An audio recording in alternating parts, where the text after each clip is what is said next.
Zamanlar Uzaq Şəfəq krallığında hər şeydən çox özünü sevən və öz başına qərarlar verən bir padişah yaşardı. Adı Padişah Zəhmətkeş idi. Amma onun bu adı əslində biraz zarafatlı idi, çünki o həmişə başqalarını işlətməyi sevərdi. Özü isə nahar vaxtından başqa bir şeylə məşğul olmazdı. Bu krallıqda elə bir vəzir vardı ki, adı Əhməd idi. Əhməd həm ağıllı, həm də çox mehriban bir gənc idi. Həm də onun çox qəribə bir xüsusiyyəti var idi.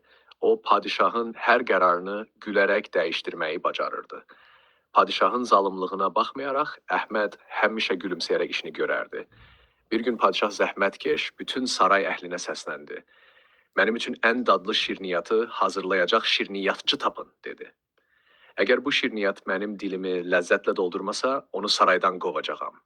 Bütün şirniyyatçılar saraya toplaşdı, amma heç biri padişahı razı sala bilmirdi. Hər bir şirniyyat çox şirin, çox duzlu, bəzən də biraz qarışıq idi. Əhməd vəzir isə sakitcə padişahın yanına gəldi. Sizin əlahəzrətiniz, əgər icazə verəsiniz, mən öz şirniyyatımı təqdim edim.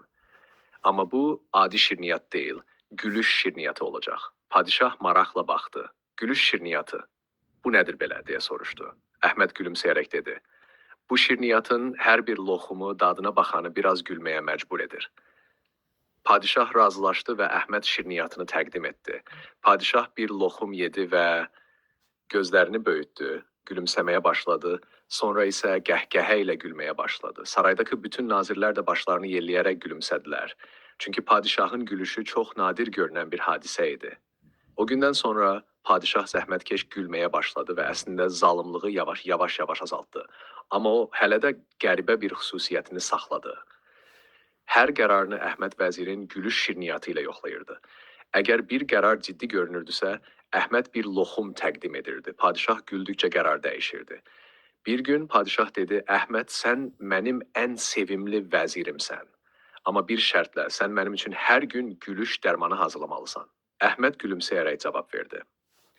Əlahəzrət, mən artıq sizin üçün hər gün gülüş dərmanı hazırlayıram. Sadəcə adını şirniyyat qoymuşam. Beləcə, Uzaq Şəfəq krallığında gülüş dolu günlər başladı.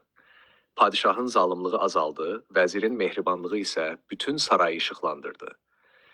İnsanlar deyirdilər ki, əgər bir gün padişahın üzünü qəhər tutsa, sadəcə bir loxum gülüş şirniyyatı yetər ki, bütün saray qəhqəhə ilə dolsun.